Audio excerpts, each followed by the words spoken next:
Bonjour à tous, j'espère que vous allez bien. Aujourd'hui, je vais vous donner quelques explications sur l'utilisation de votre cahier texte électronique sur Pronote. Donc, pour accéder à vos devoirs, vous allez sur votre compte Pronote, vous allez sur cahier texte, et très souvent, ce que vous faites, vous allez sur Travail à faire. Donc, vous pouvez voir que quand vous sélectionnez Travail à faire, vous avez deux vues possibles, la vue chronologique ou alors la vue hebdomadaire. Je vous conseille vivement de choisir la vue hebdomadaire puisque c'est celle qui va correspondre à l'emploi du temps de votre semaine. Donc, imaginons, je suis un élève, je veux savoir le travail que j'ai à faire en physique-chimie. Par exemple, je vais cliquer ici sur la matière physique-chimie. Et ici, je vais avoir les devoirs qui vont apparaître. Donc ici, je vais devoir faire un contrôle sur le site de la cuisinière avec un code qui est donné. En document, il y a le site internet pour accéder directement au site demandé. Et en plus, l'enseignant a joint la leçon. Donc si vous passez par travail à faire, vous allez avoir accès à tout le travail. Mais par contre, vous pouvez voir qu'il y a peu d'informations. Il est préférable d'accéder aux devoirs par un chemin un peu différent. Pour y accéder, vous cliquez sur Contenu et ressources. Vous choisissez toujours la vue hebdomadaire et vous allez avoir les différentes disciplines qui vont apparaître ici.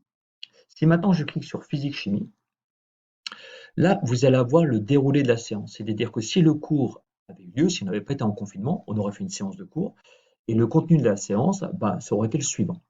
Mais malheureusement, comme on ne peut pas faire cours ensemble, ce cours, vous allez devoir le réaliser à la maison. Donc vous avez besoin d'informations. Et toutes les informations sont détaillées ici. Et ensuite, le travail que vous allez devoir faire, tout simplement, c'est le travail, c'est un peu il va être résumé dans travail à faire.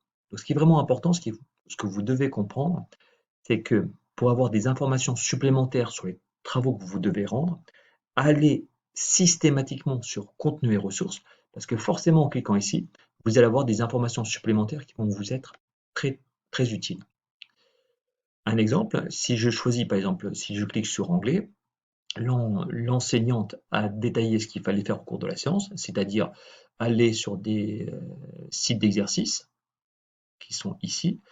Et si on lit maintenant le travail à faire, tout simplement, c'est un peu un résumé du contenu de la séance. Vous allez voir, faire les quiz d'entraînement sur le vocabulaire du crème.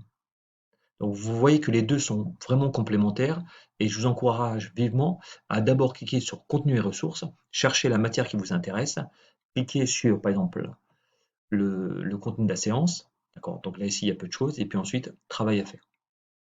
Vous verrez, ça sera beaucoup plus facile pour vous parce que vous allez avoir des informations supplémentaires qui vont vous permettre de mieux comprendre le travail à réaliser.